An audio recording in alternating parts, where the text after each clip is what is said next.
তো গাইস আজকে আমরা আসছি হলো ঝালং, ঠিক আছে। আমাদের ভিডিও বানানোর কিন্তু একদম টাইম নেই। তো এই যে এটা হলো প্রত্যুষা, এখন আমি তাড়াহুড়া করে খুব ভিডিওটা বানাচ্ছি, ঠিক আছে। আমাদের বাড়ি যেতে হবে, আসছি অনেক তাড়াহুড়া করে। তো প্রত্যুষার একটু পাই গেছিলো, এখন বলেছে আমি এটা পার্সোনাল, তো ঠিক আছে, তো বুঝে নিও সবাই, ঠিক আছে। তো এখন প্রত্যুষা এখানে খুব হিরোইনগিরি করতেছে।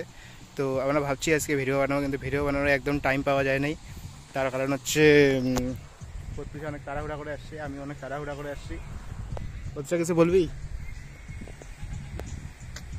কেমন লাগছে? হিরোইন লাগছে তো। তো এই যে সুন্দর নাজারা, সুন্দর দৃশ্য দেখে নাও। এই যে এদিকে ভুটান, আর এটা হলো ঝালং পাহাড়, ঠিক আছে। আর এই যে প্রত্যুষার বাথরুম। আর এই যে কই গেল, এই যে আমি বাইকটা নিয়ে আসছি। তো গাইস তোমরা দেখতে পারলে এই সুন্দর নাজারাটা, ঠিক আছে। এই সুন্দর যে ভিডিওটা দেখতে পারলা, এর জন্য কিন্তু আমাদের সবসময় ভালোবাসা দিও। কি বলবি প্রত্যুষা? ঠিক আছে, আমাদের ভিডিওটা শেষ হয়ে তো ভালোবাসা দিবে এত গাইস। বাস।